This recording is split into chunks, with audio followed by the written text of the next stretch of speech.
She only acted like a good Samaritan after Timothy Shebu got to turn no estate Mohbad. It was the second day that I was going to go there again. She said she would have to escort me down again. That was when she escorted me. Everybody saw it. The first time I started talking about the CCTV, I don't know her from anywhere then. I've never seen her before in my life.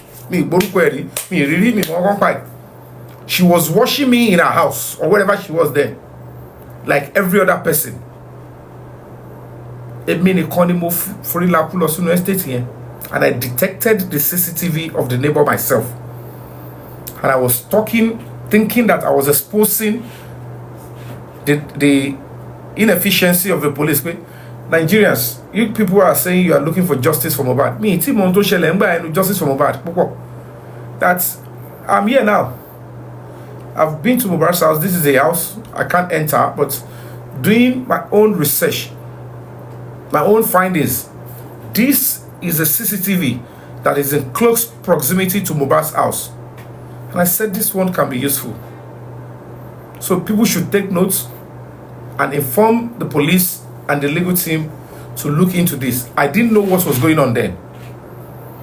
While I was trying to expose that, and I made my way. I was going to Kuramed Hospital. So I made my way to Kuramed Hospital.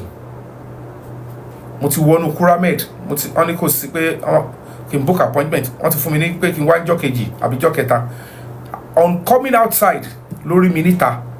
Tony, Mr. Yomi Fabiyi, I'm one of your fans. I am watching you on TikTok. That you are inside Mohbad's estate. Timba Parok Ejami. And I'm very sure this booking knew all this. Or maybe she thought those she's dealing with, they have short memory.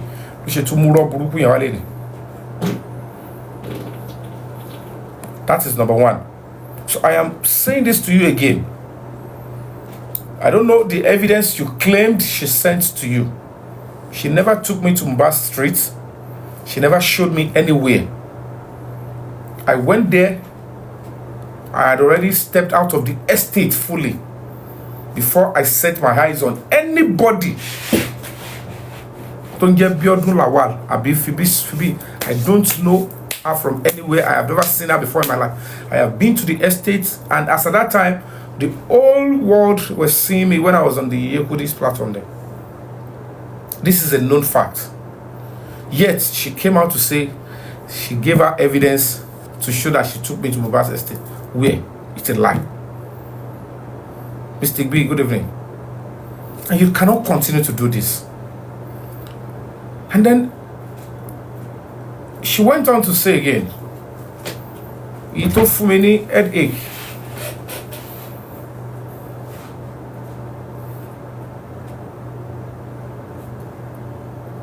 We talked about the 3 seconds video. I think the 3 seconds video, Jadi. Even the shots, me, Jadi. It is you, Buki. Because you are desperate that if it is not from you, it must not come from any other person.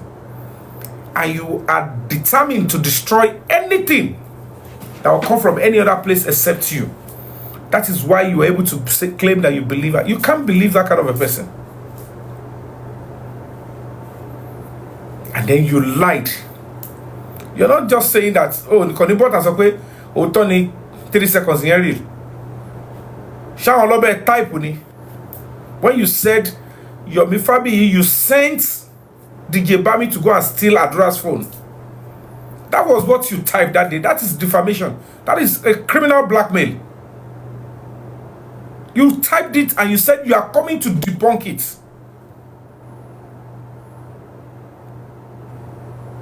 You said you are coming to debunk it. That's a me that I connived.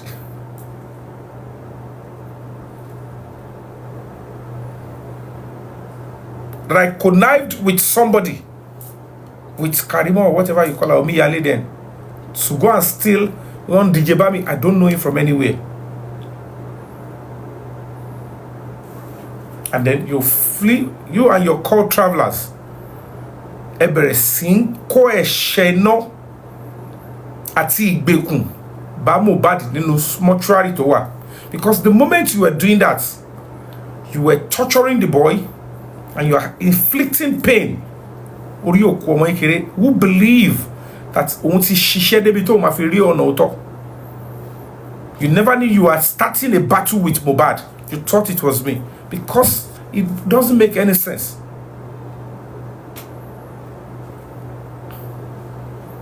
So if you're not ready to adjust on that, you can only continue to deceive yourself.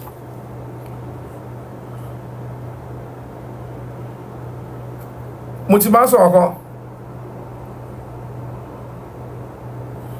Mo ní tí rọ́bà lọ fógún ọdún, ìjọ kan lóòótọ́ máa bá. Mo ti sọ mo ní ẹ fọkàn balẹ̀. Mohbad is working, the justice is coming. But ó láti kọ́kọ́ tú àṣírí àwọn èèyàn kankan. Ó láti expose àwọn kankan. Ó láti jẹ́ kẹ́ mọ̀ káwọn eléyìí wọn wá justice. Ẹnu ló fi ń wá. Kàrámọ̀ ló fi ń wá. Lòun ò ṣe gbéṣẹ́ yẹn lé wọn lọ́wọ́. And they will continue to defame. Ẹni tọ́lọ́run tí Ọlọ́run mọ̀ pé this person will do it. Kò ń ṣe agbára mi. If I'm not fit to do it, I won't force myself into any struggle that I can't even play a part. You came out that night saying categorically that Emio, you posted it that I and Omiyale, you wrote my name in full and you wrote Karimo's name with a Monica name, Omiyale, that we both Emisofun DJ Bami Kokolo G phone. The question you should be asking yourself is, what proof was sent to you? What proof was sent to you that I, Yomi Fabiyi, gave DJ Bami? But will the lady just come up and talk to you and you just believe? And it all really? To Bashisheri? And this is a murder case. Because you keep deceiving the public, Yomi, whoa. It's because you still don't know what I stand for. Hey, that is not the problem. You know it yourself. Now, you started that way. Ibatoya, you switched. You changed from DJ Bami. You said, oh, it was on Damola and Kiniko. You did not talk about those ones today. We are talking about natural justice. We are talking about karma. We are talking about an innocent boy in the mortuary. And you are still trying to gaslight the public and deceive them. And you are removing yourself. The sad reality is that see your man fee 20 gewo buki. To man fee mewa ge Biodu Lawal. O man fee 20 gewo lórí tó ti ṣe as I speak on justice for Mohbad. Gbogbo àwọn tó rí gbogbo platform tó dá sí dàmú tó jẹ́ kórí gbogbo orí ẹ̀. You are the cause. You have a big platform. You have a large voice. O de fi lára tembeleku o fi ba gbogbo nǹkan jẹ́. You are now doing restitution. O tún ṣe ń fi ẹ̀tanú ṣe. You're not coming straight. Shola àárín ajé ló mú ní pẹ̀kọ̀rọ̀. You cannot continue in sin and ask the grace of God to abound. So number 2, you knew.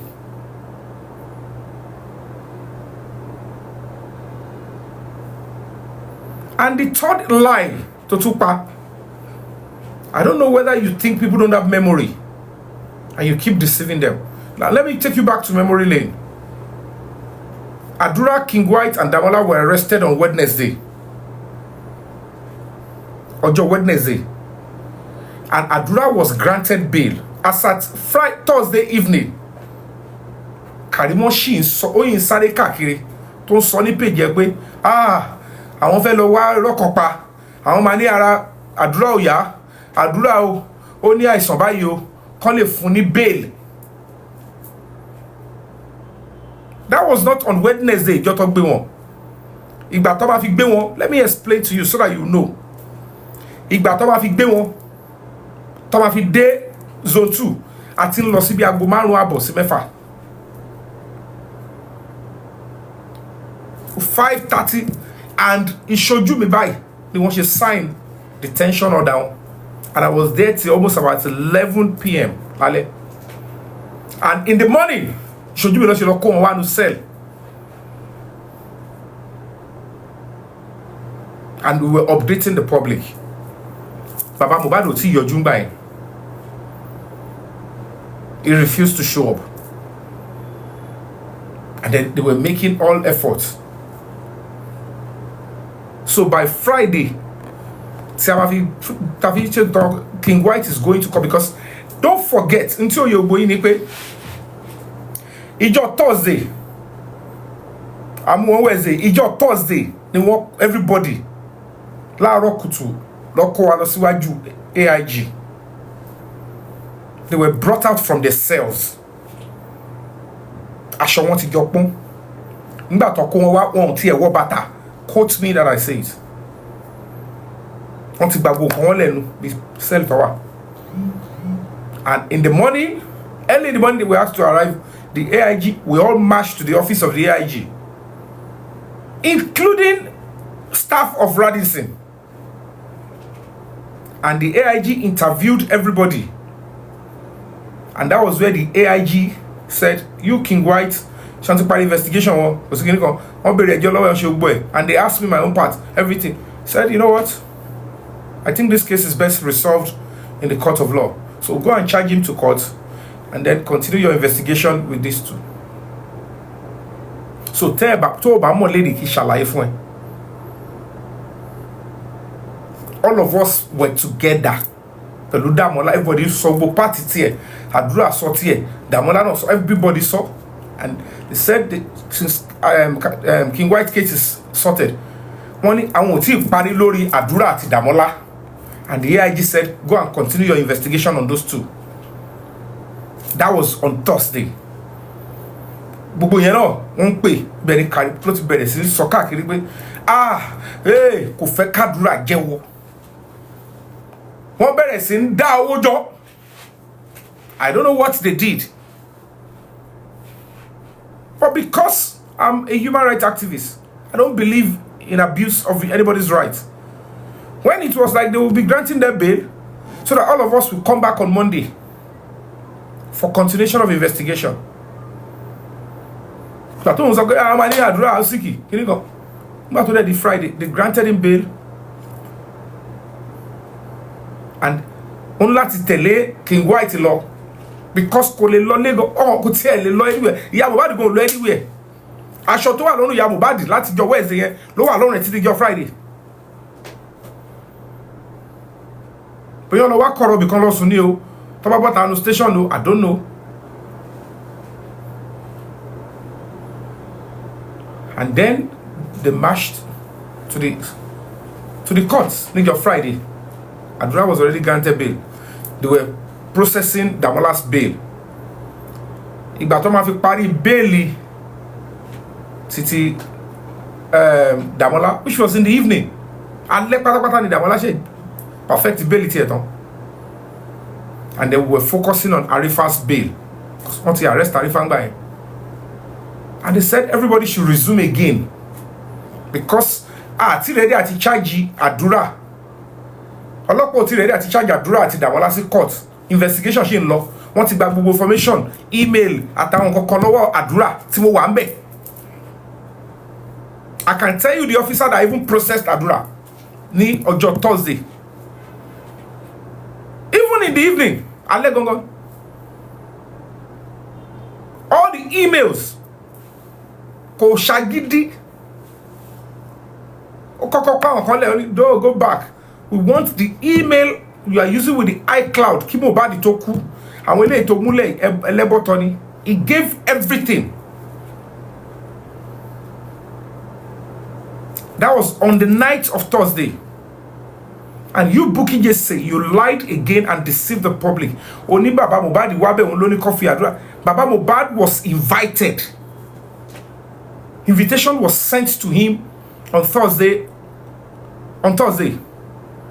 to report on Monday morning, when myself, Damola, Adura will be reporting.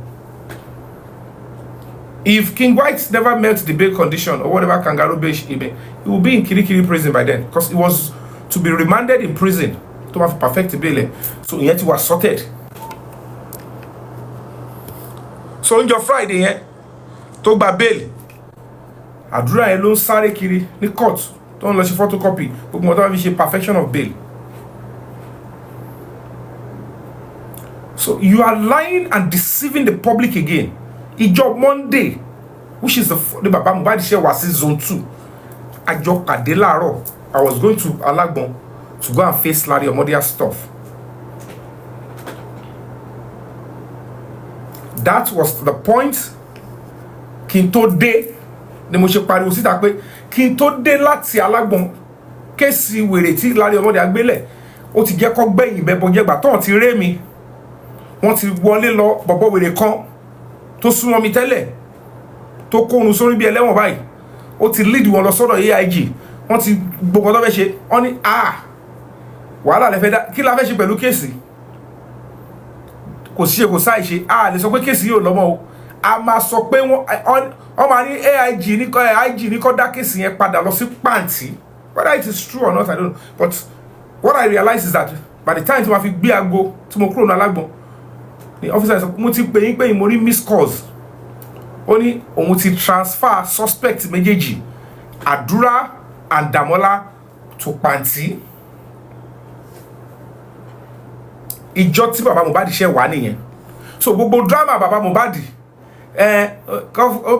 Adura di lẹ́sẹ̀ mú ìyá Mohbad pariwo Yomi fabiyi tún ní ó tún ní kó máa gbàdúrà because she was shocked. The AIG ọgbọ́n tó dání ẹ ṣáà gbé kéèsì yẹn kúrò bí àwọn òfẹ́ wà láàyò Yomi fabiyi ẹ dá padà lọ sí pàǹtí. If I was there, it would have been a different ball game. And that is the day you were talking about, madam. Ìjọ tí Baba Mohbad ṣe yọjú nìyẹn. Adura slept. Mo ti sọ lájọ ọ̀hún lè sọ pé rọ́ọ̀ mò ń pa. Kí ni tó bá sún bẹ̀? Tó bá fún bẹ́ẹ̀lì. Ṣé mi ni màá ṣe kọ́ bá fún bẹ́ẹ̀lì ni? If they grant him bail, why would I lie sleeping there? Ṣé mi fẹ́ máa rejoice lórí detention èèyàn ni? It's like people don't even know what I stand for. I don't rejoice in things like that. Bail is the right of everybody. You still do not understand that I am a certified human rights ambassador. But rubbish then feel me.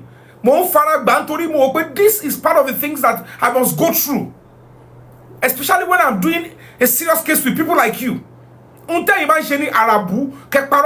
Defame. Even when I'm speaking the truth, some non-entity will come back behind and tell you things. Why do you think I will build a actor Rabu Rouser? So you think this is the kind of things I want to do to destroy my own name? Do you know how many people will say do you know how many people have said Mohbad cannot get justice? Which I can tell you for free. Let me Mohbad is as good as by justice. But you're calling about because I can't be telling many things. Case the government is full and interested. I'm talking about the federal government that Mohbad should get justice. I can tell you for free. Bobo in your corner, obi mo fe your corner, obi mo fe back corner. One fi bobo in, one fi lay inside the fake. They only pay them to defend and fight for the girl. I want to talk to everybody. Am I going to me? Shawo ba se ngbowo láti ma draw for agbanipa. Come on, awala lenu be ababe kun your báyìí. You people do not know what you people are dealing with. Hello, pé ọmọdé ni o ta ise. Look at the many lies you are even coming here to brandish. Baba Mohbad ló ní kí o come fi àdúrà le ko ma wájú ta ni.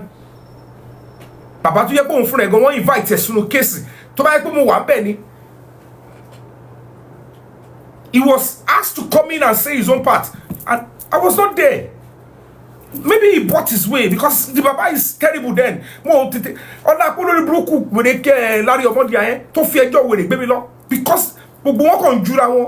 in the way of justice, I am facing too many battles. I have a human rights organization. What we do is we fight for the voiceless. This is our own job. To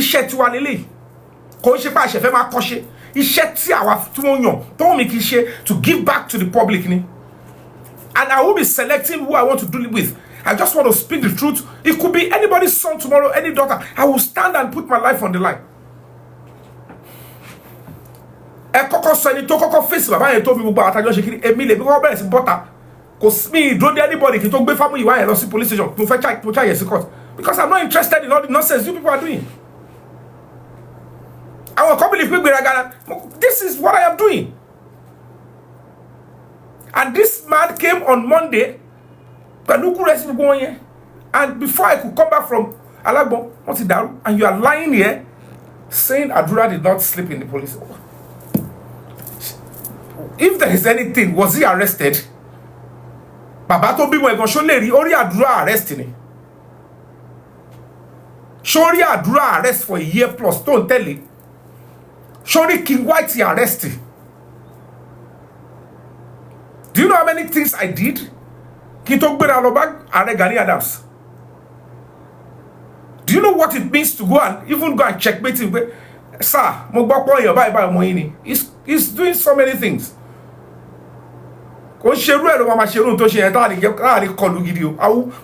Locally and internationally. Shaking White to case. Media ti ma gbé pẹ̀lú bó ṣe case pẹ̀lú ẹ̀yẹn tí ma fẹ́ ṣe kà ní òkan ṣe kà ní. They will publish, they will put his name there. Tó bá ṣe ń gbọ́ orúkọ ẹ̀ a máa rí gbogbo count charges yẹn ṣé mo bá gbé sórí online ṣé mo mi ò ráyè ìkà. I am just fighting for justice. I have every means to say I will find means to record him, but he thought I am fighting him. But them putting themselves in the way of what we are doing. What believe TikTok lashy. This is a murder case. I am facing the commissioner of police and Golopa detectives to one case to plan bubokai. Thought they were they could even be interested in taking my life. But NGO don't fucking Yomi. Ele ma kobawa. Ko si toro e ma doke, o ma pere pe ta lo ko gbo scripty. And officers either. They will be working with them to say, put out this cinema, what TS and you're facing here and you know your lamb. And you are gallivanting saying me paro of you. Why are you making a mess of the Nigerian public? Whether Adura was granted bail, no matters one, it's your delight in one, was Adura arrested? And you don't think before you talk. One thing I need to let you know is, but yeah, you are not even getting it. Adura was invited. Not invited, Ala Igba to mu oruko Zomo sile. Let me explain to you so that you know now. Igba ti won invited to mu oruko Zomo sile, he was granted bail. And they began to invite him again. Come. Igba ti a rimu mimu. Adura began to evade police invitation. And that necessitated a warrant of arrest on him. Pẹ̀lú àti King White. Pẹ̀lú Wumi, pẹ̀lú Zomo. So there is no way you want your ọlọ́pàá ti pè. Bukky just say you are a cursed person. But you need to ask for forgiveness. I have no business with people like you. And it's your ọlọ́pàá ti pè in a murder investigation. Tí our complaint from AIG. Our warrant of arrest law arrest here. Need your Wednesday. You now think that kind of a person, toti rubbish ọlọ́pàá, toti petiwa, our funny bail, lẹ́sẹ̀kẹsẹ̀. When even the phone forensic, you are making us look stupid. You are making the Nigerian police, you continue to abuse the Nigerian police, but you yourself, you will never think before you speak. Because you don't know why he was arrested. wọ́n ti lọ arrest ẹ̀ pé kó wá ó ti pè wá láàkọ́ ó ti wá ó ti fún wa ní pé ohun wọn full name Zomo but video 3 seconds yẹn èyí tó ṣẹ́kù Zomo ló wà ńbẹ̀ àti Wunmi àti Mohbad and we began to look for Zomo. Wunmi, come out and tell us who Zomo is. What's anyway, and then let's do other investigation. She refused to show up. And the Adura began to run. King White too. Olowoniwa. Ibeni King White yet ti phone le fa olopa pe ki le npe ohun fun. Pe Supreme Iron Lady kan ti sọ fún ohun pe nǹkan báyìí le plan lórí ohun. Ṣebí kan tejo ṣe niyan pẹ̀lú Yomi fabiyi. And the police called me and said, Mr. Yomi, egbota ló ń jẹ́ Supreme Iron Lady. King White ní ẹ sọ fún onítọ̀ yẹn sọ fún òun pé ẹ ti ṣe báyìí pẹ̀lú ọlọ́pàá, ẹ ti ṣe báyìí kó máa gbóhùn lọ court ọmọ àṣìgbà kan pé ti kó báyìí lẹ̀. Pé níbo làwọn ti ń jọ ṣe gbò yẹn. Pé ṣẹ́yìn lọ sọ nǹkan bẹ́ẹ̀ fún Supreme Iron Lady. Mo ní lóòótọ́ èèyàn kan wà tó ń jẹ́ Supreme Iron Lady. But ẹ ṣá má bínú. Because at that time I can't be lying to the police. I just said they shouldn't be.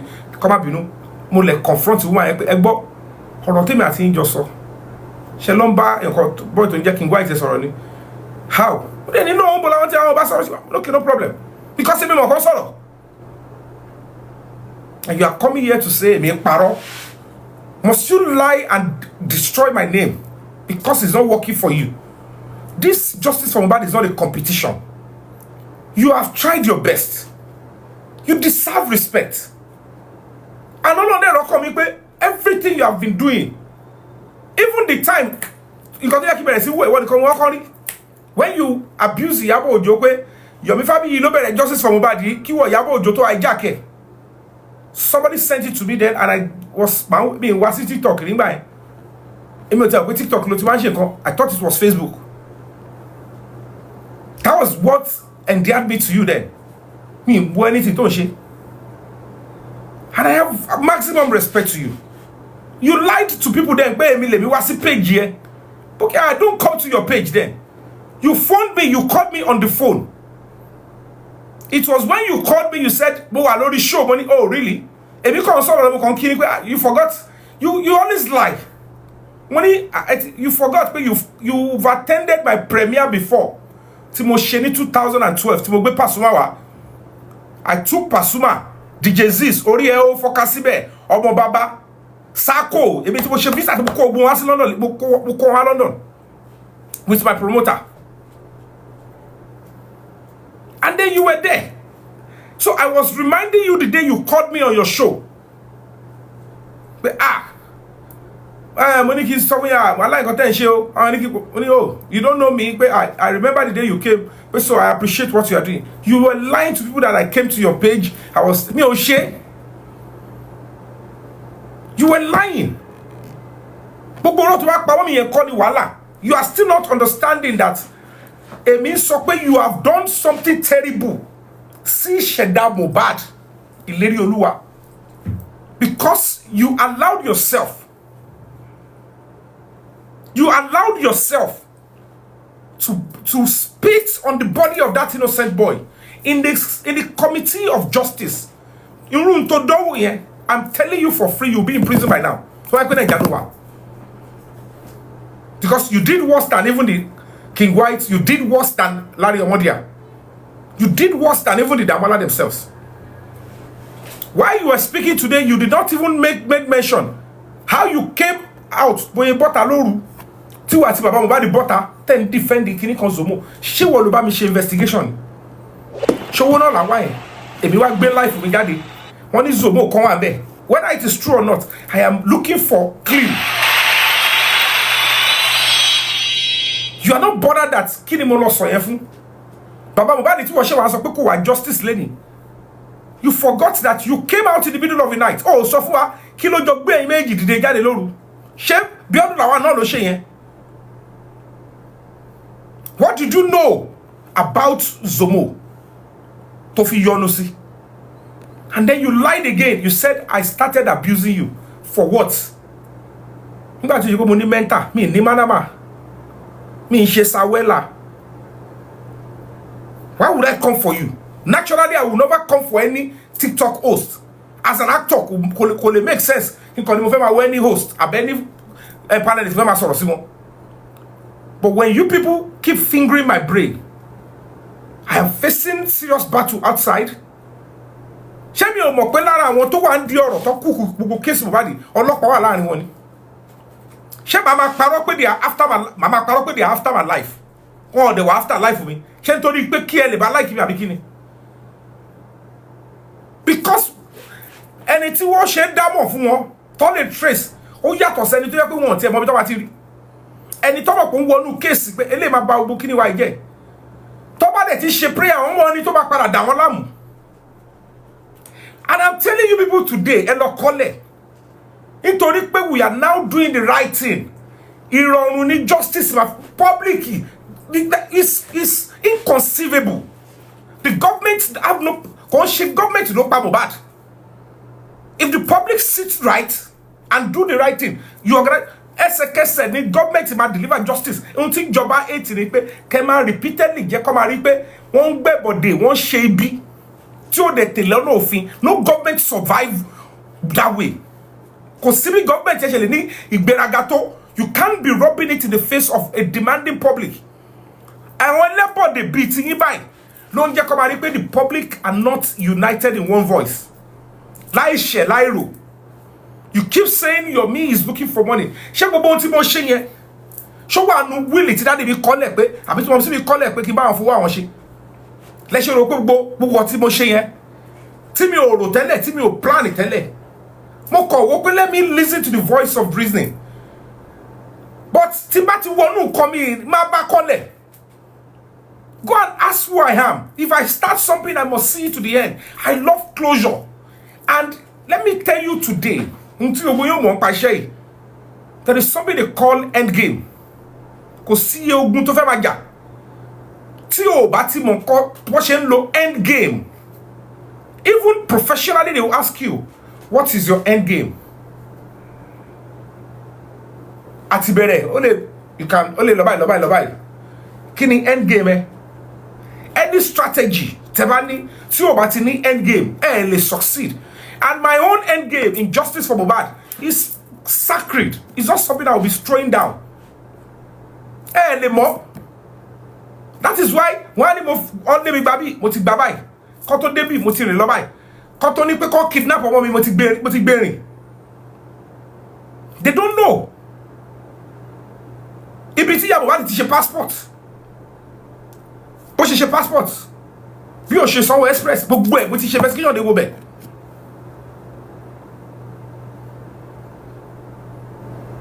So at the end of the day, you lied again. Saying I came for you first. Checking for my lórí ni.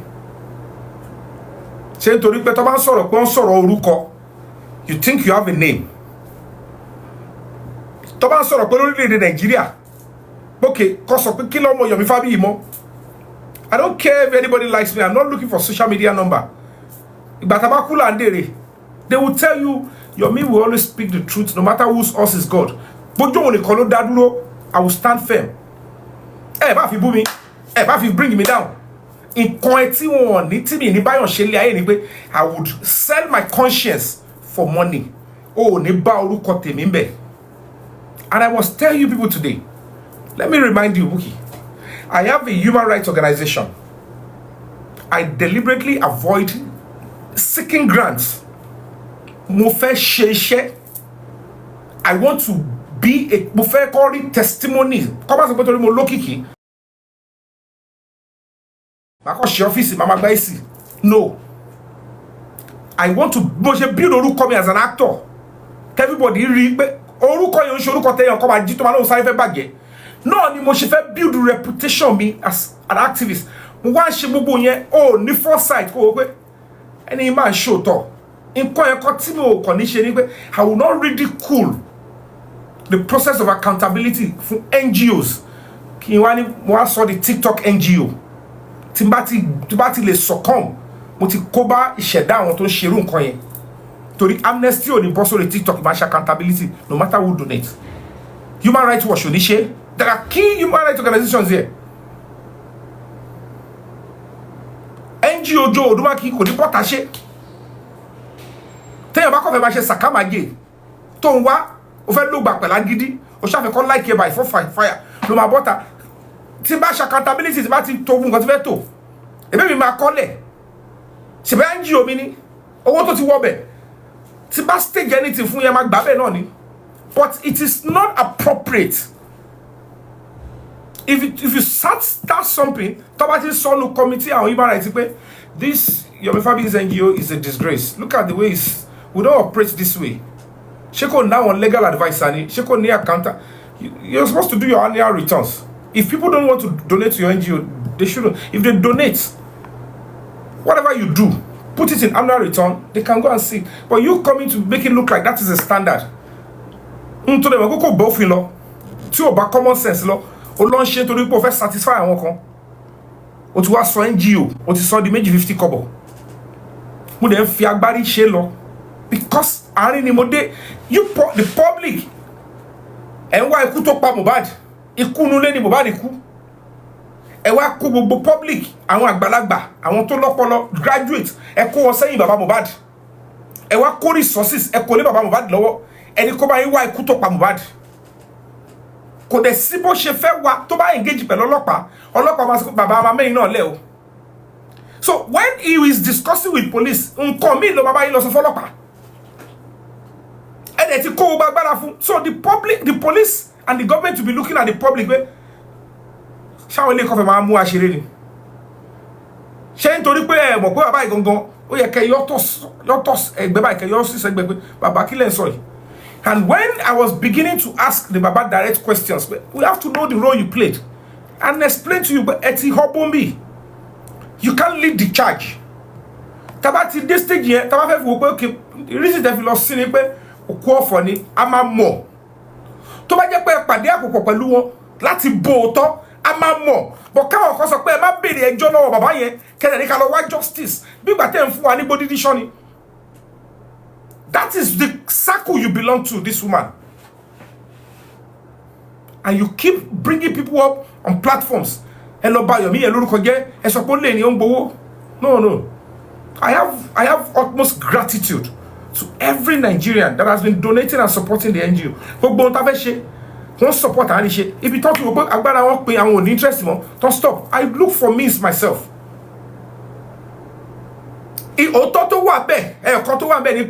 Tabak by justice for Mohbad. When the public talk by glory, people will respect the NGO to show talk to the public and they will support more and my NGO will expand. Because there is no way the NGO can attend to cases without funding. Lawyer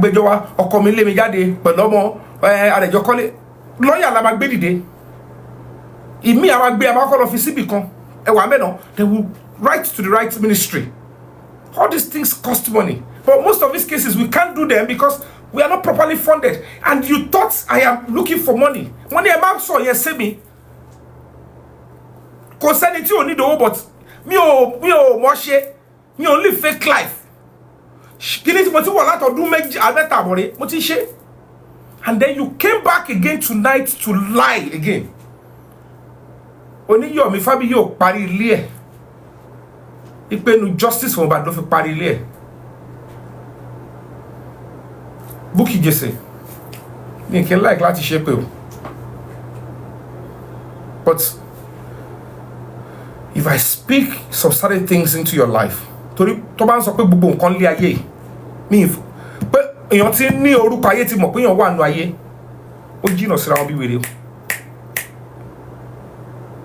So mi ní parí ilé màá wá ṣe ìṣílé pẹ̀lú birthday and I will spend nothing less than 20-something million. Nígbà tí mi tiẹ̀ tí wàá bá yín dá sọ̀rọ̀ justice for Mohbad yín May ni mo ṣe ìṣílé mi àti birthday gbogbo ayé wá síbẹ̀. So you don't know how you feel when you lie and you concoct these junks. And now àgbàlagbà kọ́ dẹ̀ máa jókòó máa wẹ̀. The more they accept your lies tọ́ dẹ̀ mọ̀ pé òótọ́ ni ègún ni fún wọn. Ṣòro pé mo kọ̀ kọ́lé ni mi kọ́ pé mo kọ̀ fẹ́nu kọ̀ mo kọ́ mo ṣí I put up a big marble in honor of my mother. The media were there. I will post the video again. Torí irú yín báyìí ni ṣe máa ṣe throwback. Mi wá sọ pé mo ṣílé ẹnìkan, mo ṣe party pé mo fi ṣí ilé. Mi dẹ̀ tí join yín ní TikTok fún justice for Mohbad. Gbogbo ayé wọnú ilé mi, video ilé mi wà lórí TikTok. Google on your phone and check the dates. And then look at ẹ̀yin ẹ̀ tó ga síwájú yẹn bí ìtọ́ fẹ́ fi mú nǹkan tí ò dá. Ó fi parọ́ pé torí kí ló ṣe borí burúkú, kí ni borí burúkú yìí náà? What is all this nonsense? Ojoko ọ̀rọ̀ di mọ́ṣà. Gbogbo ojú bí pátá bí ojú kìíní ẹ̀ á ti bú, á ti dọ̀tí. Because tó bá yẹn parọ́, ó máa ẹ̀mí ti dọ̀tí. Because irọ́ tó ń sọ jáde yẹn ni ẹ. No, ìsàlẹ̀. Nǹkan dúdú ló máa yọ síbi ojú pátá ẹ̀. Pátá ẹ̀ wà tún fọ̀ wá hàngí ẹ̀. Gbogbo àwọn tẹjọ́ ń gbénu lébẹ̀ yẹn, àwọn ọlọ́kàn nílé pọ́lọ́pàá sí ẹ pé pátá ọ̀rọ̀ ló sá síta. And you are coming to the whole world to say, Yomi o, toro ń gba owó, kò tí ì parí ilé ẹ̀, inú ilé ẹ̀ ló ti wo ìmísí. Why are you doing this? Láì ṣẹ́ láì rò ẹ̀. Àdàbí tó bá yẹ pé the day you called me on your show, mo fi inú méjì gbé call yẹn. If you don't know how much I respect you. Èmi ò ń ṣàbòsí pẹ̀lú yàn o. Ohun tó wà nínú mi ni mo sọ ìjọ tó pè mí sórí show ẹ̀. Ọyàn ẹ̀ kó jáde jọ ẹ̀ ni. In 2012, ní Oasis Hall. Tí mo lọ ó ṣàrí hall tí mo lò 2012.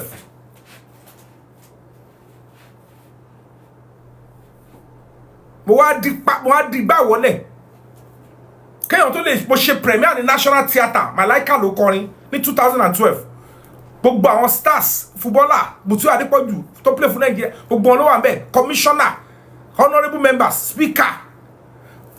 3 months, 2.5 months after, mo gbéra lọ London. Èyí tí mo gba visa fún wa náà, tí mo gba visa fún tí mo kó lọ. Gbogbo artist, èèyàn ká everybody ló wà ńbẹ̀. Pasuma wá kọrin, focus síbẹ̀, DJ Sis, everybody. Mo fi wọ́n hotel. And you came to that show. But you kọ́yàn síta ni tó rí gàrú. Mo ní, yeah. Gbogbo àyẹ̀ mi dẹ̀ like ọyàn. Wọ́n wá rí bó ṣe náwó tó ṣe dára. Wọ́n ní kíní kan búkì yé sí. Wọ́n ní oh that's. Àtijọ́ mo ti rò pé ẹni tó ṣàgbọ́ bóyá ó mọ̀ mí o kò mọ̀ mí o ó ṣàwá sí show mi. And you called me on that show. Mi mọ̀ pé you are on a program. Ìyẹn ni mo kọ́ sọ lọ. And you are lying to people. You said èmi wá ń type lórí kí. Ṣé bẹ́ẹ̀ náà ni èèyàn ṣe wallet tó ni? So tí bá tẹ̀ máa wá owó mo ṣe máa wọ́ra mi nílẹ̀ ni. Tí ó bá ń ṣe ọ̀rọ̀ justice èmi ò gbádùn tó gbélé. Go and ask with my colleague. Èmi ò ń ṣe gbòdò tí. Bí mo ṣe rí ẹgẹẹgẹ mo máa ń kọjá yàrá mi because mi fẹ́ kí ọmọ ṣọwọ́ lára mi torí mo sọ lórí gan gbogbo ìtẹ́ ìṣe tẹ bá rí wèrè mi lẹ́ẹ̀kan ẹ mọ̀ pé ó wà nílẹ̀ èmi tí mo face entire industry lọ́bẹ̀rẹ̀ kéèsì bàbá Ìjẹ̀ṣà ṣé kéèsì ni tí ní fíìmù ní ti kéèsì Mohbad yìí nítorí ẹ̀yin pátákó pátá ìṣepọ̀ tẹ́ ń fà mí pàǹpà lọ́dọ̀ ẹ̀ pé tí fíìmù bá máa bẹ̀rẹ̀ ẹ mọ̀ pé fíìmù ju fíìmù lọ lọ́bẹ̀rẹ̀ kéèsì bàbá Ìjẹ̀ṣà ṣé wọlé ẹ̀yin lè tẹ́rí sí ni gbogbo àwọn ìyàbọ̀ ní dáwọn ní dúngbà tí mo fèsì kéèsì ẹ̀ gbogbo àwọn kéèsì Mohbad nìkan àwọn ìyàbọ̀ ẹ̀rí kọ́ lọ lẹ̀ ní tọ́rọ bọ̀ ohun tí mo bá gun ọ̀pọ̀ àti ìjọba o àti ẹgbẹ́ o mo dẹ̀ ṣì wà mí tí kù mo ti lẹ́yìn ẹni mo ṣe fíìmù ibi ọmọ tí mo gbé lọ káàkiri the whole world go back to my page 6 months ni mo fi gbé káàkiri private premiere inú ẹni Mohbad ká mi mọ́ tó kú sí. I was on a world tour. Lọ mú àwọn colleague mi tó ń ṣe world tour pẹ̀lú home video lọ mú jáde. After case Baba Ìjẹ̀ṣà 2021 ni case Baba Ìjẹ̀ṣà 2023 mo ṣe ya film. Mo ṣarajọ gbowó lọ́wọ́ marketer. Mo ya film yẹn. Mo ní eléyìí máa lọ fi pawó. Orí bó ṣe ń pawó yẹn ni mo ń dá sílé. Foundation nìkan ni mo ṣe kí tó kúrò Nàìjíríà. You lied, you said owó case Baba Ìjẹ̀ṣà ni mo fi kọ́lé ó tún yánsì ìwọ náà ló sọ lé ní ó ní Yomi ò parí ilé ẹ o owó case Mohbad níbo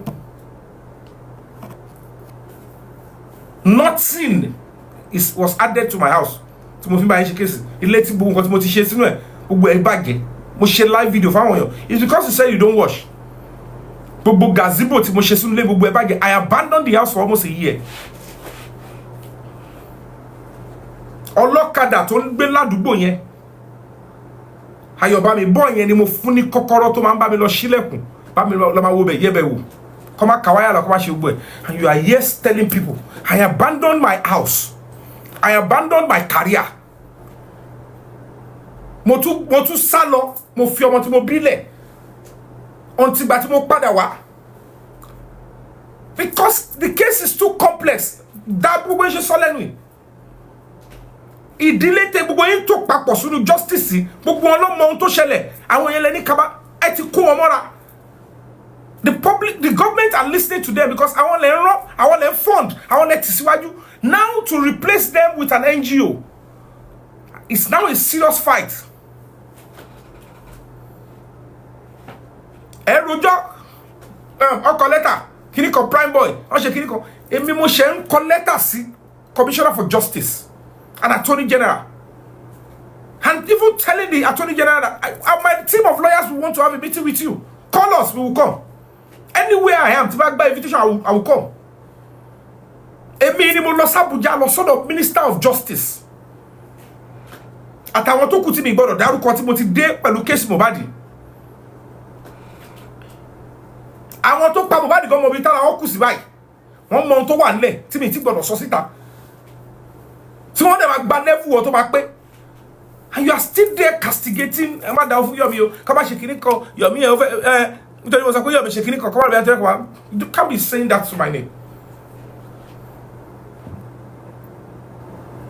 I am not in competition with anybody. Me ever rorílẹ̀ mi pé jẹ́ ẹ̀ tí ẹ̀ ṣègbéraga sí anybody àbí kí n ríyàn fín ṣùgbọ́n ìnira tẹ́ mú mi go through ti pọ̀ jù ṣùgbọ́n torí pé mo ti dá bá jẹ́ mu pé public ò ní dúró báyìí kí ni mo fẹ́ tẹ̀lé irọ́ ẹni tó mọ oore lèmi mo dẹ̀ máa ń lóyà inú ẹ̀jẹ̀ mi ló wà tí n bá lóyà mo lóyà ni the fact pé mo ṣì ráwọn bíi méjì mẹ́ta tó sì dúró tì mí yẹn máa dúró kọlẹ̀ lẹ́yìn ikú sáré ni n tó bá mú mi kí n sá fún ikú lórí kéèsì tá a ṣe pé mo rí pé nǹkankan láti mo ìfẹ́ ṣe ó máa dí mi lọ́wọ́ ni mo ṣe máa yẹra mo fi ọlọ́ọ̀bá búra I no dey run go and ask bẹ́ẹ̀ lọ́bẹ̀rẹ̀ tẹ́yìn táwọn àmì ìṣògùn ẹ lọ́bẹ̀rẹ̀ àwọn tó wà ní tíátà ṣé bóyá ogun táwọn Ìyábọ̀ Òjó yẹn ṣe sẹ́mi ni ṣé bóyá ogun táwọn princess yẹn ṣe sẹ́mi ni ṣé kò wọ́n dànù ni princess àti Ìyábọ̀ tíjọba wà lẹ́yìn wọn princess yá dànù fẹ́mi Commissioner for Justice ìgbà yẹn kò síbẹ̀ mọ́ Commissioner for Justice nígbà kéésì bàbá jẹ́ ṣe síbẹ̀ kò ó bá ẹ̀ẹ̀mọ tó wà lẹ́ ẹ̀ẹ̀mọ tá à ń pò àárín fíni kẹ́sì máa wọ́n pé Yomi yẹn ẹ̀rí pẹ̀lú yín because me lè pretend. I respect the public a lot.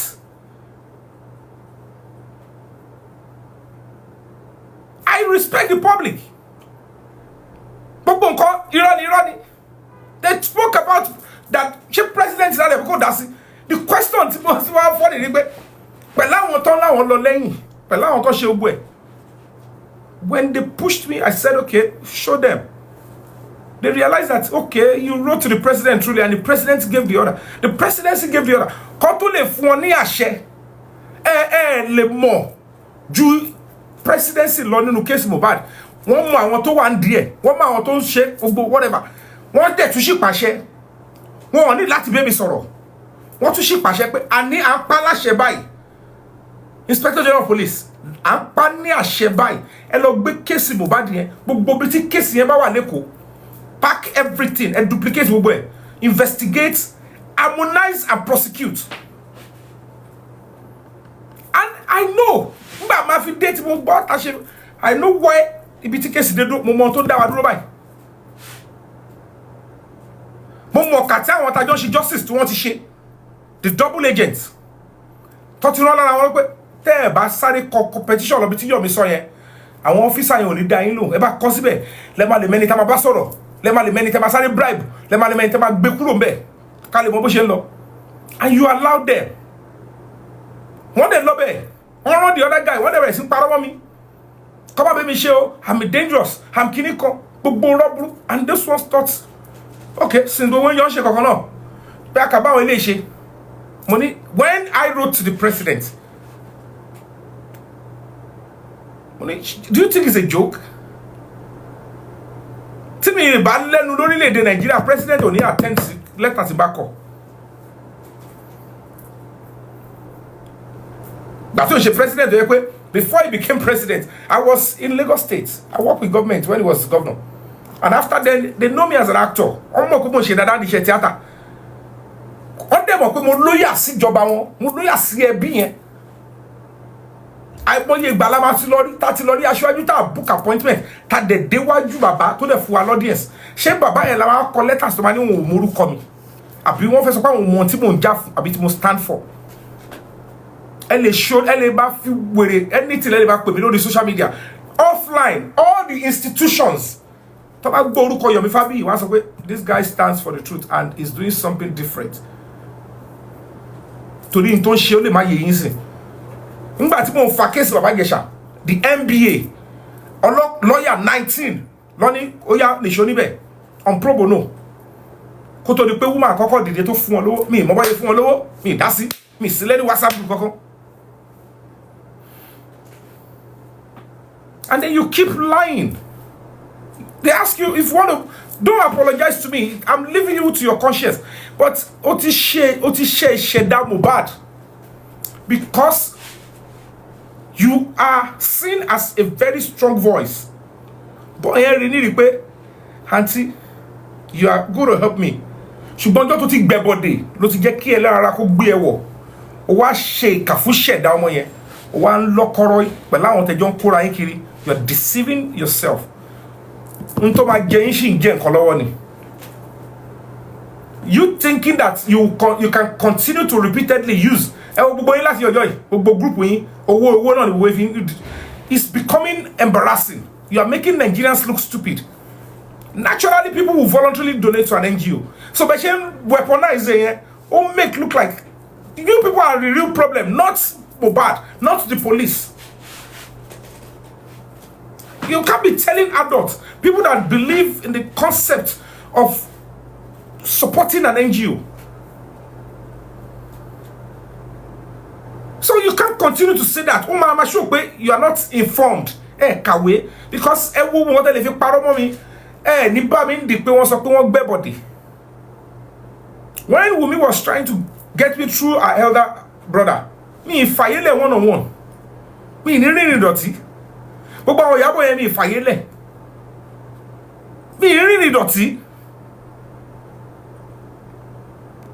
tó bá bá lè jù láyé bá ní àtọrọ ni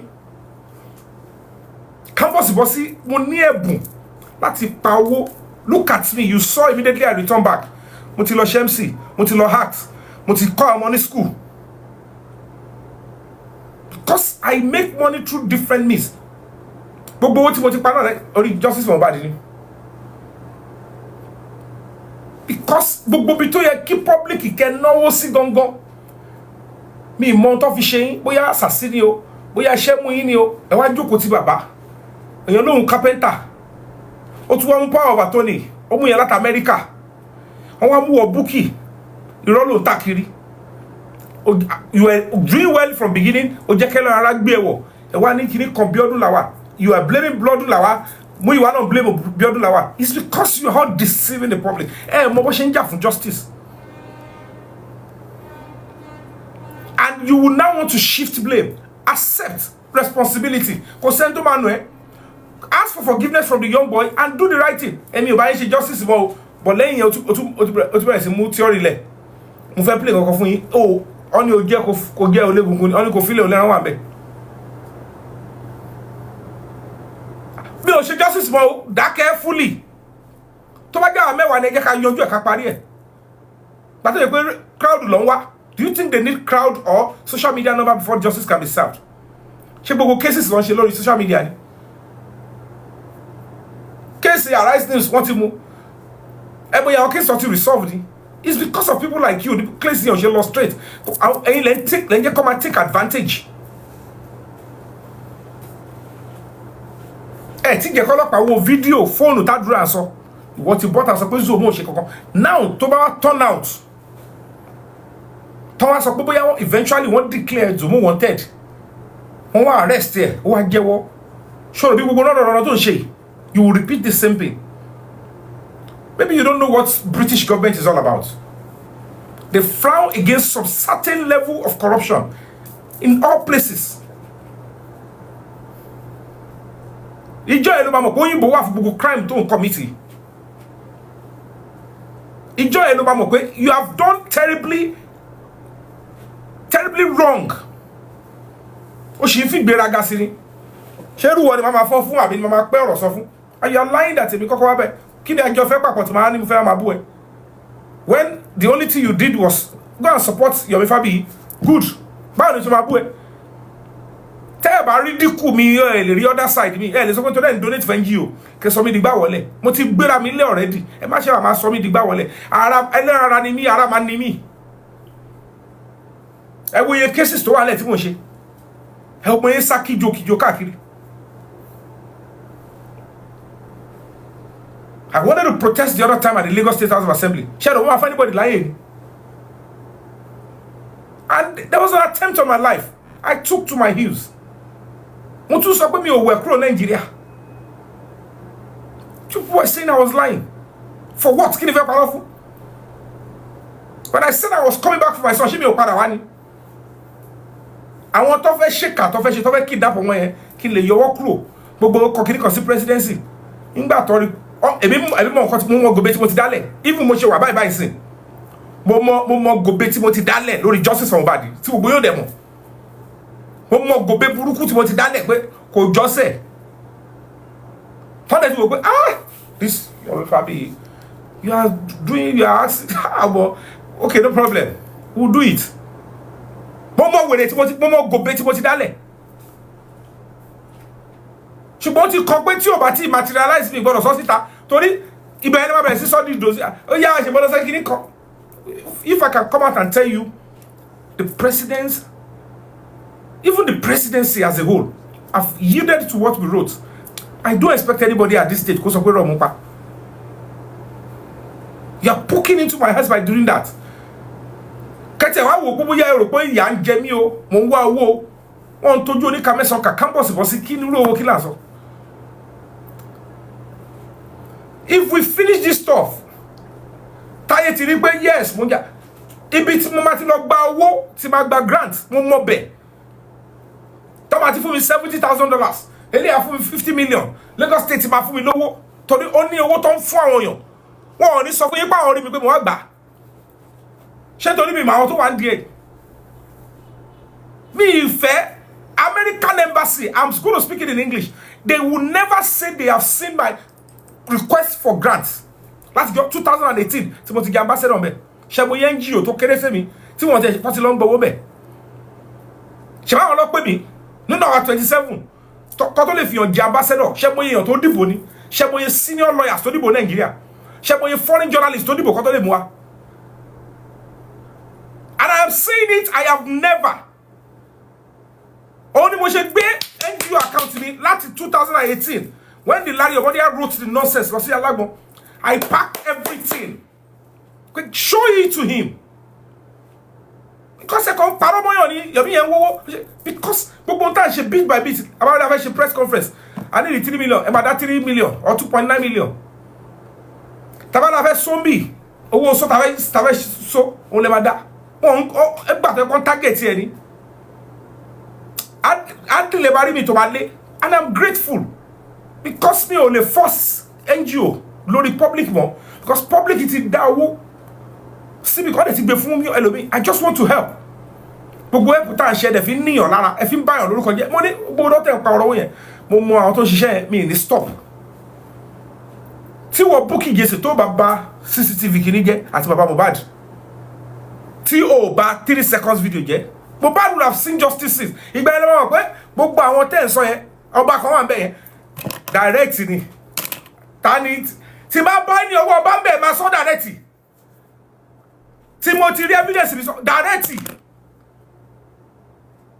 kí ló ń jẹ́ kiri yànnà nílùú tó lọ́ba tó níjòyè níbo àwọn pípọ̀ yìí olójú yìí tó lè lọ bá aṣíwájú sọ pé sísà àwọn alápá Mohbad ẹ̀bù wa níbo lọ ti ṣerú ẹ̀ ṣẹ́gun èèyàn tó wà ní ìjọba tó máa sọ pé this thing is going to backfire. Any president that refuses to listen to the counsel of his own people, we're going down together. Sir, no, believe if I go on, look at you. This ship is going to sink. It's going to sink. When the core embassy embassy start acting on Mohbad's case, ẹ máa rí fíìmù sí láìpẹ́ yìí. Then you will know that all these people gbogbo wọn orúkọ wọn ti lọ ti pẹ́. Èyí tó ní property ti bá lọ lóyún tó bá lọ èmi tó bá step lóyìnbó báyìí ó ń bá lọ ni. Because most of these foreign embassies, they are still determined to fight against corruption, against serious crime. Their duty is to stop it locally and internationally.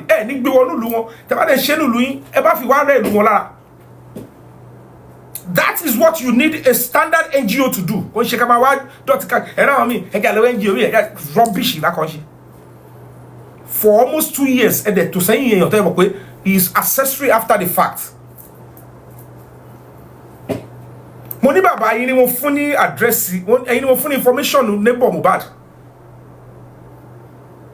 and they began to threaten the girl. Ìwọ Bukky náà ló gbé jáde tó ní irọ́ ni o, Yomi fabiyi ló ń bá rẹ̀ sọ̀rọ̀ ó wá ń tàn àwọn èèyàn ní èwo ló sọ fún wọn tí ò gẹ̀rọ ńbẹ̀. Ó mọye nǹkan tó ti sọ tó yẹ kó ṣe rọ́ nìkan ó kó bá ìṣẹ̀dá Mohbad nínú mọ́ṣúárì tó wà yẹn ó dẹ̀ dínà tẹ̀síwájú ọmọ yẹn, and you think you want to be happy. That is why you will be facing some problem. Toba shora will sink you. To ni le bota so fáwọn èèyàn. Nǹkan ma fi àjẹ́ o ni le bota so. Cause why we kí mo ti tẹ̀sí agere. I am telling it to you today. O ti kose, èmi kọ́ ló ṣe. Because me o gbogbo ro to pamọ́ mi yẹn, they are just business. Giving one Biodun Lawal leverage ahead of me. Ìlara ló fi ṣe gbogbo yẹn. Níbo ló ti jọra wọ́n bolé mi àti yẹn tí mo ra. The only reason why torí ìwọ iná làwọn kìíní kan ìyẹkúdí yẹn kọ́kọ́ fi attack kiri, because they thought since you called me to your show is the reason why I'm not giving them information. For the bẹ̀rẹ̀ arabu accountability orí burúkú wèrè, as if I'm once hell of what is all this nonsense? Ìyẹn dárúkọ 800,000. Agomi is almost 2 million plus. Hello, let's check here. Kó lọ wo òun rè bó ṣe ń dán láti jọ tẹ̀tí lọ́wọ́ mi rè Movado òun ni Bukky sotiri picture yìí lọ type Movado. Ebi ò pa mí débi pé kí máa ní máa tà iṣẹ́ ò bá mi débẹ̀. This is over 2 million plus. So you keep doing your nonsense. Mo ti lò láti gbé almost 2018 àbí 2019 kọ́ mo ti lò. Kò ṣá kò ṣe kankan ògì ó pamọ́ bíbẹ̀ nígbà yẹn SARS bó ṣe wà lọ́wọ́ mi ni wọ́n jí. And you keep lying. Owó yìí nìkan òun ló fi kọ́lé owó bàbá ìbò ni. Bàbá Ìjẹ̀ṣà tó yẹ kó mo gba bẹ́ẹ̀lì bàbá Ìjẹ̀ṣà lẹ́yìn tí àwọn Ìyábọ̀ ní kọ́ bá fún bẹ́ẹ̀lì tó bá fún bẹ́ẹ̀lì àwọn máa pa. Mo mọ ìgbà àtàjọ́ ń wówó táàdì owó táwọn fi jẹun. Lẹ́yìn tó ti gba bẹ́ẹ̀lì bàbá Ìjẹ̀ṣà tó wà nílé for a year and a half plus.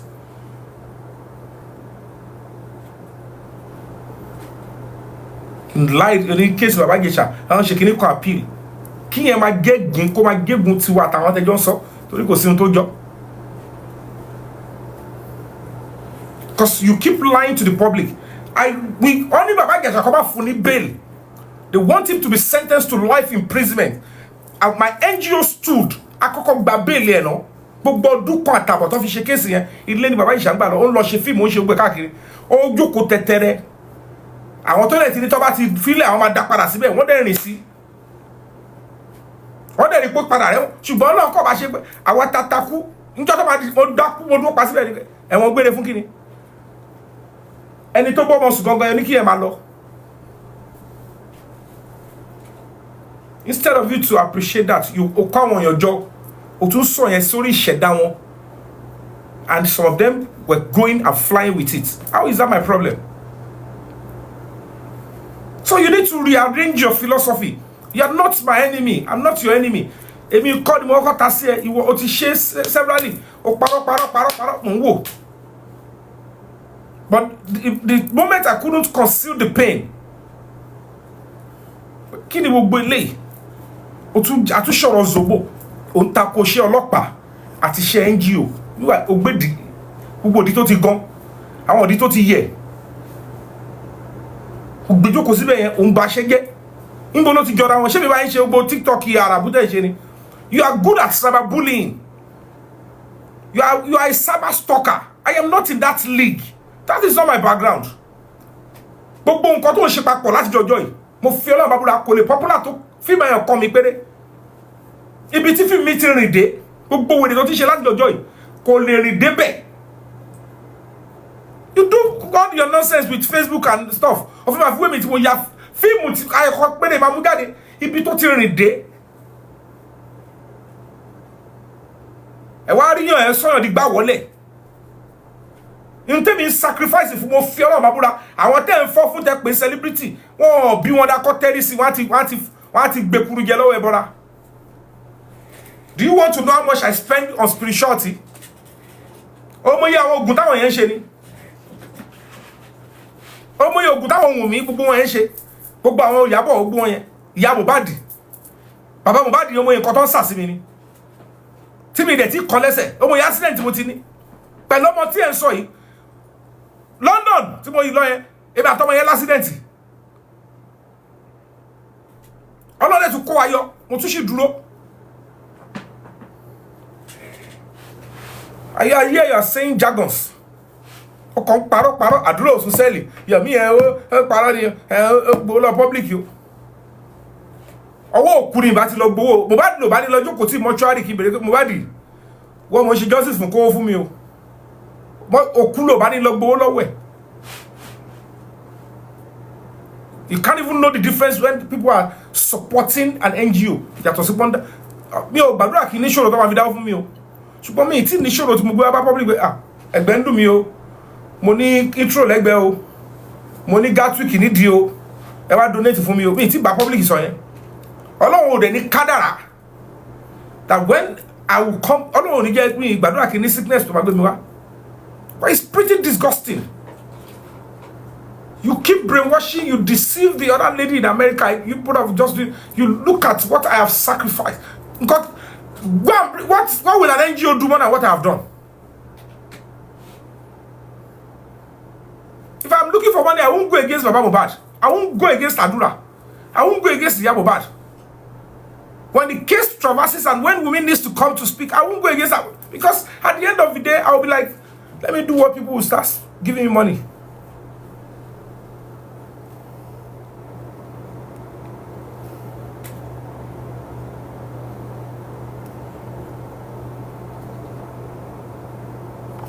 You're playing on the intelligence of innocent members of the public that Yomi Fabiyi did not complete his house. It was after he did. What, must you ridicule yourself this way? Shame on anybody that, took that nonsense from you and believe it. Moti she Shile, you don't know. Moti Shiori to that the theater. Go back into the industry and look at how many of my colleagues that I want to give me if you anybody. You people unconducive winning. Yo, Silara Otamazapuku wa okay in theater. I can boldly focus on this justice and come back and say, Kosin Toveshele, Modo Dibi. What do you take me for? Do you know millions of fans that I have? Do you know how many people celebrated with me when I was having my birthday and housewarming? And you coming to say, Ileto waka kiri to ti lórí social media. I challenge you. Ibi to jókòó sí to gbe be the golebe. Google it. Yomi Fabiyi housewarming. Kò wọnú ilé yẹn. Kò wá wo nǹkan tó rí níjọ́ tí mo ń ṣe kíní sí bóyá ó yàtọ̀.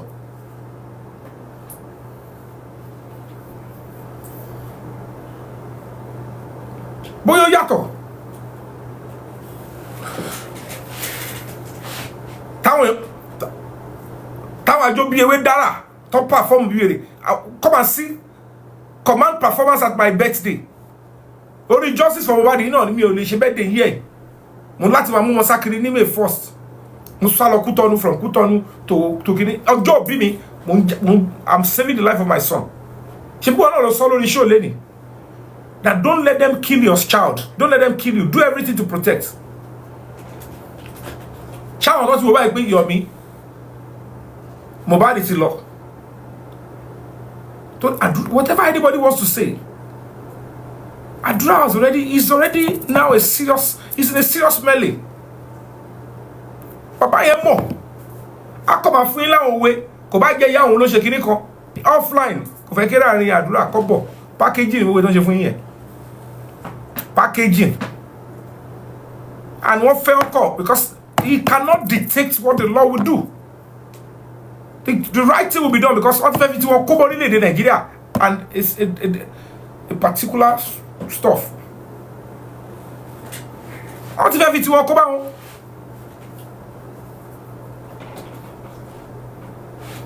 So stop all the nonsense you are doing with my name. If you don't want to apologize, don't apologize. But we'll keep speaking our own truth. Well, ẹlẹ́dàá ọmọ yẹn ti ṣẹ́ tó bá sọnù tó yàn sùn gidi lọ bá àwọn tó ń ṣe àdúrà fún ẹ kó sọ fún ẹ pé nu èmi àbí mo bá ta ló ti ṣe ẹlẹ́dàá jù. They will tell you clearly you have used your mouth. You don't have to only you might even say only you don't have to kill before you sin. O ti pa ọmọ yẹn lẹ́ẹ̀kejì. You killed him the second time with the nonsense you were doing when you're a setter. One kini kan Bukky Lawal, Bukky Biodun Lawal. What betides you? Ìkàlò wù náà. N tó mọ̀ àgbàlagbà ní ọmọ kan tó ń ṣe, ọmọ tó ń tì. And you want to keep gaslighting the public. Yomi yẹn o, de kó lórí ìdọ̀tí tẹ́ ń ṣe yẹn. Torí ohun tí wọ́n ṣe yẹn wọ́n ní ever tó gbé mi láíláí. Mo ná yọ ọkàn. Instead kẹ wá kẹ ó sọ pé Yomi yẹn like owó. Wọ́n ní ṣe ní pé kó wá jà fún justice wọ́n gbówó fún ó wá sọkàn. Ìyẹn lè má ṣe máa sọ̀rọ̀ nítorí ẹ pé if you are telling Yomi yẹn need owó when you know it's the NGO we are pushing, we are moving. Only àdúrà àwọn engagement àṣẹ. It's like you are making a mess of your mockery of yourself. Like your con, you don't have a mind of your own. That is why people like you can fool people and would them. Unto ye kema so ni mo ní evidence o. Ise ni wọ́n sọ fún Yomi yẹn pé kó má ṣe justice mọ́. Or boy if you arrest àdúrà pé kó gbowó and because but you keep coming to repeat the same thing. Yomi yẹn public. You got to make a mess of yourself. It's stale. It's dirty now. And then when she fracas more, it's what impossible mental problem. Because people will look at it and say, can't you people say so? This guy is walking. You have to give space to people that are intelligent. You can't keep repeating. No, we are tired of all this old nonsense. We are tired. You're not doing anything. Obstruct justice. Don't like public don't scoop. You have the what is shit to be called. On the baby conqueror way to my parallel. Oh my back 40 ni kila shetano di ara fun. Egbe je 40. But kero jo lori social media. They are not, that's not an NGO. Ìjọba orí ẹ kò sí, nobody see you. So stop comparing it with an NGO. Ẹlẹ́mẹ̀ máa ní wọn rérò lẹ́yìn ni. Ṣé báyìí kó bá yín ṣe NGO nìyẹn? Ṣé báyìí àwọn tó ń ṣe lábẹ́ ni? Ṣé báyìí tó ń ṣe lẹ́tà? Ṣé báyìí tó ń vet lẹ́tà? The legal drafting department bí ẹ mọ̀ ṣe tó ń ṣe. I have about 5 lawyers working. Pẹ̀lú ìtọ́wà l'Abuja àtàṣe on temporary basis 6. Working as seriously.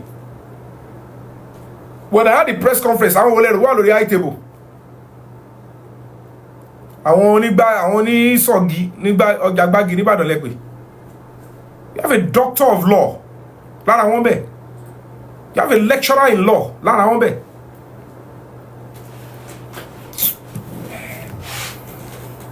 Ọlọ́wọ́ awó ẹ̀sán Bukky o. Ló gbọ́rọ̀ náà tó ń ṣe yẹn o. Ẹ máa rò bẹ́ẹ̀ ti rí èèyàn bá ṣe. Let's go on the musical break.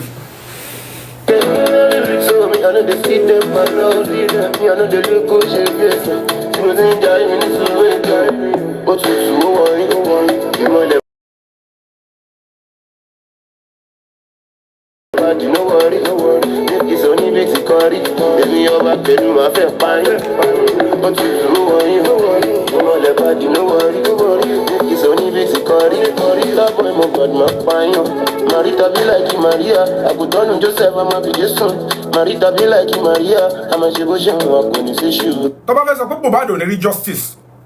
Jẹ́ nǹkan ṣe báyìí fún yín. Gbogbo àwọn tọ́lá wọn tẹ̀lé irú Wùnmí yẹn. Àtàdúrà yẹn. Kọ́kọ́ sọ pé Yomi Fabiyi ẹnu ẹ ti pọ̀ jù.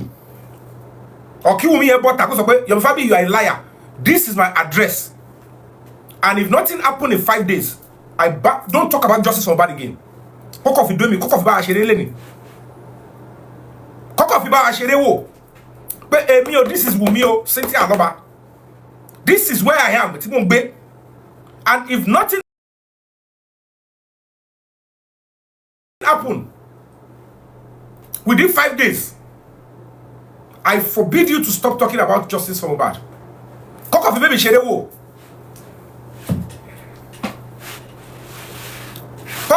Bọ́ọ̀ fẹ́ bẹ́ẹ̀ tó wà lẹ́yìn wọn.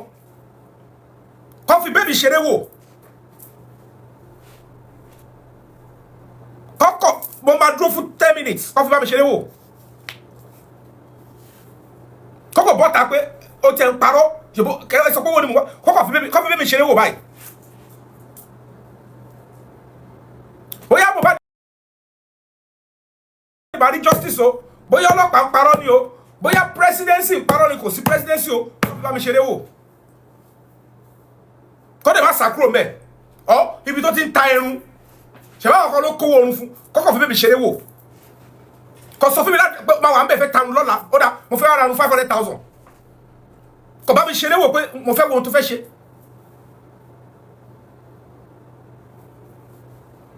Because gbogbo ìta ṣe náà, people here seeking justice, and block gbogbo ẹ̀, making it unsuccessful, thinking that it's glory, Yomi Aloba glory. So bá ti ń ṣàwá, it must not be him. So bá ń ṣe gbọ́dọ̀ tí yẹn ni, what is so difficult in Mohbad's case? Do you think the government are happy?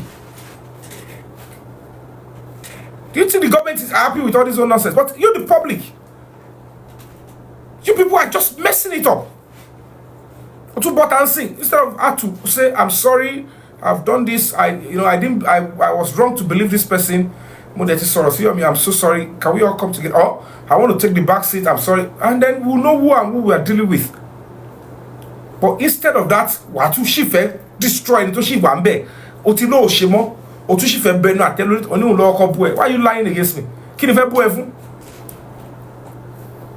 Se me mo pe yen yo sita o yo se kini gba yen. Kò sí n tó sọ sí mi tán náà, wọ́n máa sẹ́lẹ̀ sí mi gbà yẹn, wọ́n ní Yomi kan lè, àwọn ìyá kò máa ní, I don't know why she's saying all the nonsense, I don't know what's wrong with her. Wọ́n kàn change lójijì. Gbogbo àwọn kìíní kan yìí kú orí ọ̀rọ̀ ẹ ni wọ́n ṣe finish mi.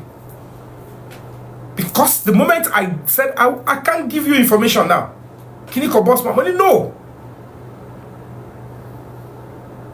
Kádé mọ̀ pé gbogbo ọ̀nà tó máa ṣe nìyẹn, àwọn bàbá kìíní kan Mr. Aki, I want to go and get CCTV. Let me deliver is a sensitive thing. Me plan me mo come require ko be yen. Se ni ti fe lo ba lowo ori gba kan ni. Wọ́n dẹ̀ yí mọ́ mi lọ́wọ́, wọ́n sọ dídàkudà. Yomi yẹn wá kó owó public, owó ṣé mi ni jẹ́ dáwó jọ sójú kan. Normally on a good day, no NGO will go. Ẹ gbọ́dọ̀ ti kó yẹn sójú kan before I dabble into it. Nǹkan tẹ́ yín lé mi lọ́wọ́, ẹ̀yin pípa tẹ́ yín àgbàdo. Tá bá ṣe press conference, ẹ̀yin lé mi lọ́wọ́ lọ́gbà. Tá bá ṣe kiri, ẹ fẹ́ ṣe protest, ẹ̀yin lé wa lọ́wọ́. Ṣé bá ń ṣe pẹ̀lú NGO ni? Ẹ̀dẹ̀ yín mo dẹ̀ ń fìtì jù gbà, mo dẹ̀ ń wò pé àjọ wà náà ni. Let's get this justice. Ṣé bá fẹ́ ṣe any stuff? Màá do pé màá bring around me so stoop so low. Ẹ wá dá fún mi. Mo kọ̀ pé desperate moments require desperate actions. These people have trusted the family. They've donated somewhere. I can't come out to say, we go. So whatever it is you're going to be doing, you have to be doing it gradual. Let's say, affection calling one dawo, no so pé on dawo. To not àwọn tó ti rí pé ìgbà tí olóòótọ́ máa dé ní kò sówó lẹ̀, and this one ń ta lè fi weekend ní pé ká máa parọ́ pé wọ́n fún lówó, on dawo fún òun náà fún lówó. They know I am delivering. I am getting so close with the frugal fund I have. More. They know that I'm serious. Torí they ojú ṣe wọn. Kí ló kọ́ mi pẹ̀lú kíní kan tí mo bá di gọ́bá bọ́ta tí bá rí pé ó ṣe anything, ọ̀gbẹ́ni face the Lord. That's what I'm saying. I'm seeking justice here. Kò sọ̀rọ̀ èrè ń bì. I'm talking about how my country will get better. Ẹ̀rọ mi wá orúkọ gbogbo àwọn fíìmù. Ẹ̀mọ̀ yẹn kéèsì mo yìí máa ṣe kí tó kú ni. I still have many lives, many people I want to give voice. Because I have a little voice. Ẹ̀mọ̀ yẹn ọlọ́pàá tí mo ṣe máa fún ní voice ni. Àwọn ọlọ́pàá mi wà tá a ṣe máa jà fún. mo ṣe máa jà fún sójà, mo ṣe máa jà fún ọmọ kékeré, mo ṣe máa jà fárọ, mo ṣe máa jà fáfin, mo ṣe máa jà fẹ́ni tó kọ́yàn gàrú bí ọyàn búkì yẹn. ẹlòmí ó lè jẹ orí ọyàn lọ́wọ́ àti abuse right ẹ̀ tàbí ẹ kọ́yàn padà wọlé fún o.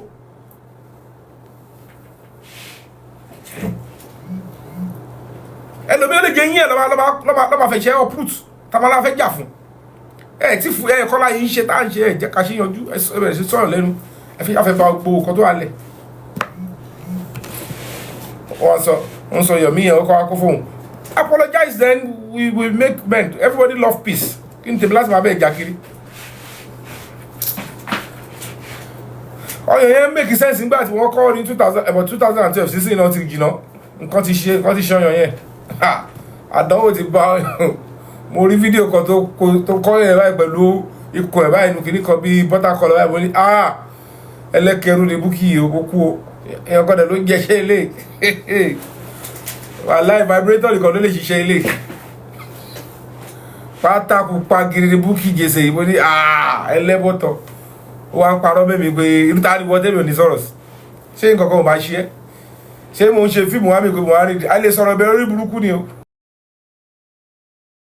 fireforce a máa ṣe bálabàlá o ogbe bí ọdún làwọn kan pẹ̀lú Fámúyìwá ẹjọ́ ṣèkà pẹ̀lú bàbá Mohbad ẹ̀bà justice ọmọlọ́mọ jẹ́ mo ti ilẹ̀ ṣe ẹ̀ṣẹ̀ tọ́lọ́run ojú gbogbo yín ló máa ṣe rí pé you now know how government operate in this country when it comes to case of justice ẹ̀rín dáadáa tẹ́lẹ̀ níjọba òṣèré dáyín lòun torí ìrìn ìdọ̀tí láàrin tẹ́lẹ̀ gbogbo bẹ̀ ṣe ń rán bàbá wọn lọ ń ṣọ́ọ̀kì ni gbogbo owó tẹ̀ náà lọ fi ṣọ́ọ̀kì ni kí ni wọ́n ẹwọ bí àti wọ́n ẹ̀ṣẹ́ àbàwàpá bí ẹgbẹ́ ilé ìkẹ́dákẹ́ owó mi ṣọ́nà lọ́n sọ fọ́lọ́pàá wọ́n ṣe investigation kan fẹ́rẹ́fẹ́ lọ́kọ̀ọ́kọ̀ọ́ àfọwọ́ra lórí ni wọ́n ṣọ́ọ̀kì everywhere àtàwọn ọkọ̀jọ wà nù kiri wọ́n sọ fún yín pé kí ló kọ́ mi pẹ̀lú o wọ́n ní ẹ̀kan èèyàn lé kí ni tèmi láti máa lé mi ò nẹ́ni problem pẹ̀lú àdúrà mi ní pẹ̀lú mi ní pẹ̀lú I'm just doing my job. I have a human rights organization. It's iṣẹ́ ni. A human rights body is a job. It's a professional job. Iṣẹ́ tí yàn ń gba salary ń díẹ̀ ni. Mi ì dẹ̀ tí bẹ̀rẹ̀ sí gba salary because àti lówó débẹ̀. Ṣé lówó tẹ̀lé ẹ̀nu làwọn àti gba salary? I have been working on pro bono. Mo value yàn. Mo nǹkan tí yàn ti contribute.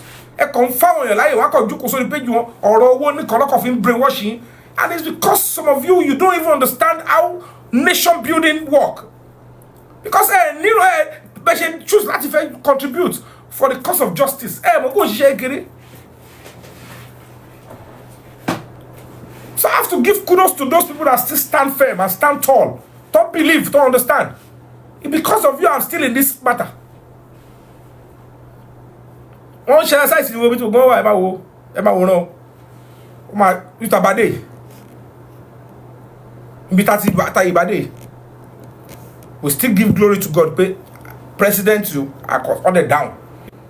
Gbogbo àwọn tó ń ti parọ́ tó bá wọn ti yọwọ́ wọn kúrò tí ó yọwọ́ máa bá wọn.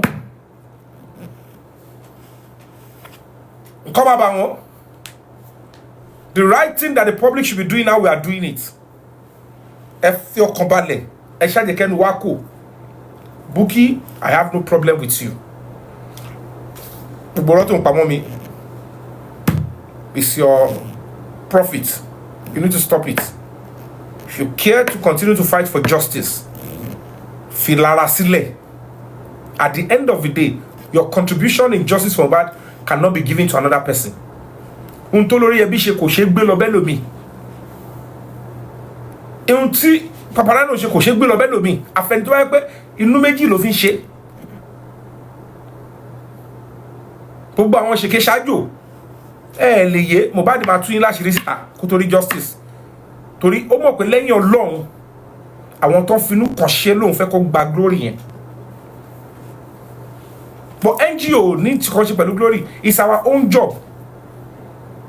We just want to work and fix this country. I know mo ti kọjá stage ìtàn mo fẹ́ rò lórí social media mo fẹ́ kí èèyàn like mi ò gbogbo yẹn ẹ wò kò rọrùn èmi ò bá yàn live fake life mo ti try to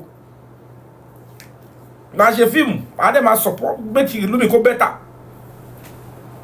mo ti ń lọ lóyìnbó 20 something years mi ìjókòó síbẹ̀ nílé ayé mi ṣé mi ò believe in Nigeria ni 20 something years ẹlòmíì kò tí ì ní passport náà tó ń sọ pé mi wówó kiri èmi ń lọ sí asylum.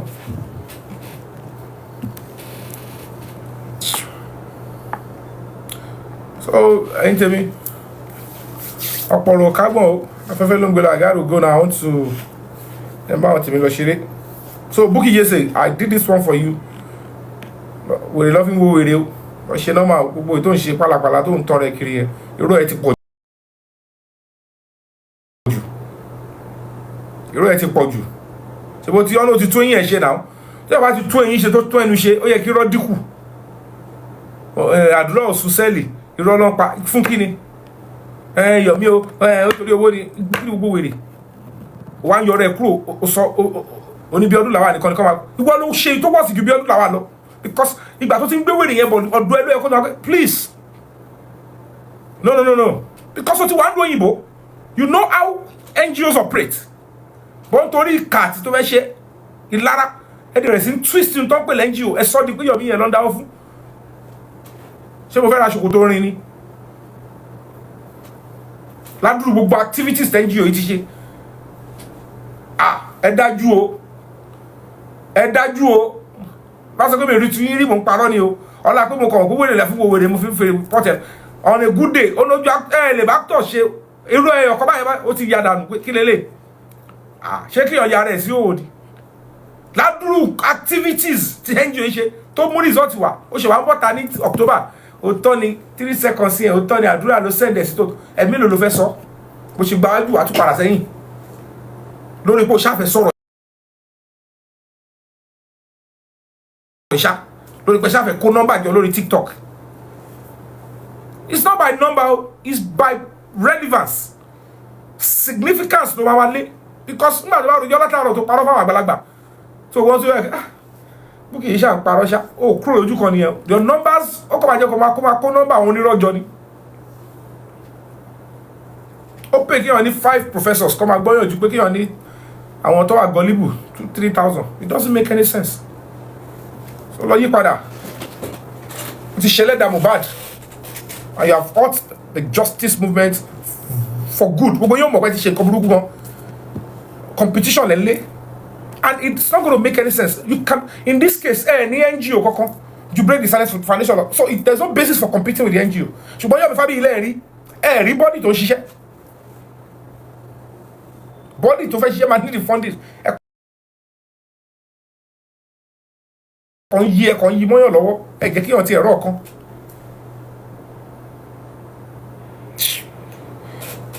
ẹ wo ọlọ́wọ́ awóyin sàn. When you see you, you know feel like sha. About the past, yeah. You know feel like sha. About the past, yeah. I know you know that. You know feel shake.